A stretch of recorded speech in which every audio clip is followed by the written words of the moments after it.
ka. Takot yan. No. Pagkapit nyo. Yo. Pray ka ta. Pag nagmasa, hindi tayo likot na, hindi mag-usap. Bakit? Yung pare, ginamit ni Lord, di ba? Tingnan mo, Lord, patawad. Tingnan mo yung pare, nagsalita. Ang makita mo pare, o yung si Tito Kaluwag, o si Jesus, o si Ama? Ama. Kasi yan, turo ni Jesus na magdasal ng Our Father, di ba? Our Father who art in heaven, hallowed be thy name. Thy kingdom come, thy will be done. Thy will be done on earth as it is in heaven. That's God's will. Okay? Masaya siya. Si Mama Mary nandyan din. Ba't si Mama Mary lagi naka-blue at saka white? Mayroon din white din minsan. Ngayon, anong damit ni Mama Mary? Pitch ko sa'yo. White. Saka, yan lang. Si Jesus.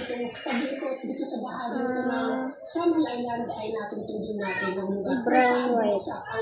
Si Jesus. Si yung mga angel, mga damit ng mga angel? Ang dami nila. Yung mga ilang ng angel. Hindi mabilang. Dami.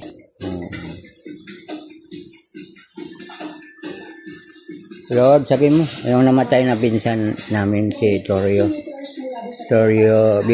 Oclarit.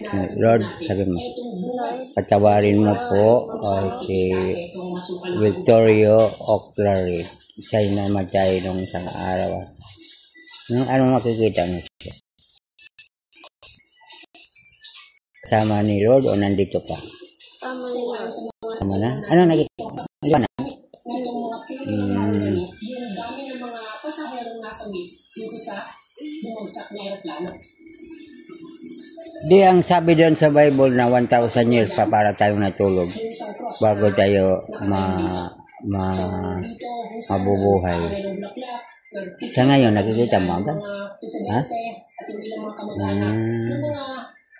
Di ba pag nagdasal tayo sa mga kaluluwa, nandyan agad? Upos na kanila kasi nakatatapos pa lang ng undas. Ilang metro naman mula dito sa cross. Yeah, come here. Ingat kami mga... Nakita mo si makikita naman Jesus at Mama Mary doon, no? Ano siya? Ang makikita mo, di ba image yan? Image o siya mismo di Mama Mary? Ha? Yung nasa cross. Parang nasa cross mo rin nakikita. O hindi. Nasa tabi lang. Kasama po natin ngayon, nakulaki sa mga residente na nakilala malapit dito sa cross-site. Ito po si Sir June at ito naman si Sir Dante.